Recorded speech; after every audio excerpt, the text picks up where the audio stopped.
افغانستان دارای مناظر طبیعی فراوانی است که در کنار زیبایی به لحاظ اکولوژیکی نیز بی‌نظیرند. در کوهستان‌های مرکزی افغانستان اکنون اوایل فصل بهار است. طبیعت با پشت سر گذاشتن ماه‌های سرد زمستان در حال بیدار شدن است. برفکوچ داشت داره، برفکوچ داشت. خیلی خونارم بود. مال گوام قتل کرد پترو داشت برفکوچ داره. با این همه فصل بهار نیز خطرات تازه‌ای با خود به همراه دارد. هر ساله با گرم شدن هوا و آب شدن برف کوه‌ها احتمال سرازیر شدن سیل در دره‌ها افزایش می‌یابد. این سیلاب‌ها به زمین‌های زراعتی، خانه‌ها و سرک‌ها خسارت‌هایی وارد می‌کند. حتی گاهی نیز باعث بروز تلفات جانی و از بین رفتن مواشی می‌شود. برنامه محیط زیست ملل متحد و کمیسیون اروپایی در 7 قریه در ولایت بامیان به منظور احیای مجدد دانش و تجارب سنتی و نیز در راستای نوآوری در شیوه‌های استفاده از زمین فعالیت می‌کند تا مردم را با واقعیت‌های موجود سازگارتر سازد.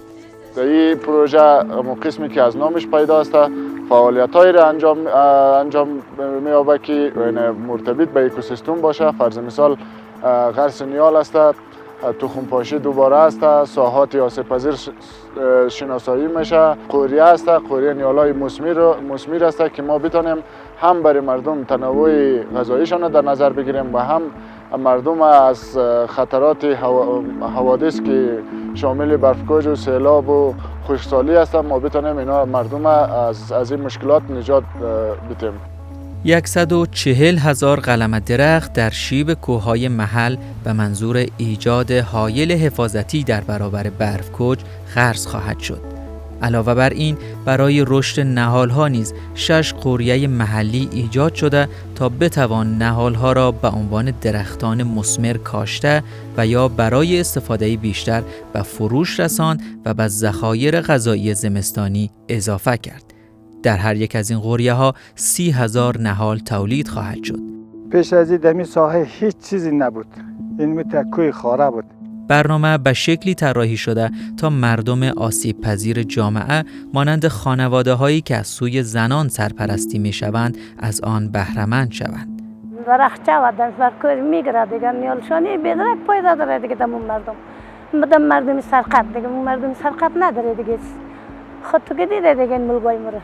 آگاهی در مورد رابطه موجود میان محیط زیست و حوادث و آموزش‌های لازم در زمینه هشداردهی قبل از وقوع حوادث و به کار بستن آمادگی‌های لازم از قبل به مردم داده شده است. از طریق این پروژه پلانگذاری انکشافی در 7 قریه در حال اجرا است که شامل نگرانی‌های محلی ناشی از محیط زیست، معیشت و خطر حوادث است. از دوی که این لالما رو ما کشت نمیکنیم. چند سال شده ما کشت نکنیم. جای لالما کاملا سبز شده. همین علف سبز شده. اینال سیلاب کاملا جلوگیری شد. در پلان قریه سایر قریه‌های همجوار نیز شامل پلان استفاده از زمین خواهند شد که این برنامه تمام ساحه کوه بابا را شامل می شود.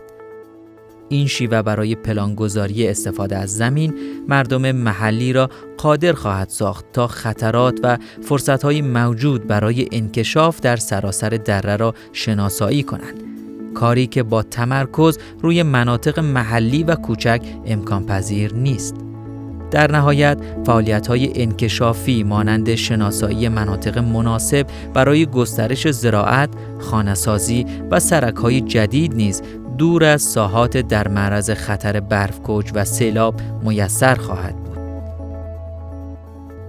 یک گروه کاری در سطح ملی به منظور کاهش خطرات ناشی از محیط زیست و حوادث نیز ایجاد شده که وزارت‌های مختلف دولت را در بر می‌گیرد. ورکشاپ‌های مختلف ملی در بخش اکوسیستم نیز از قبل برگزار شده.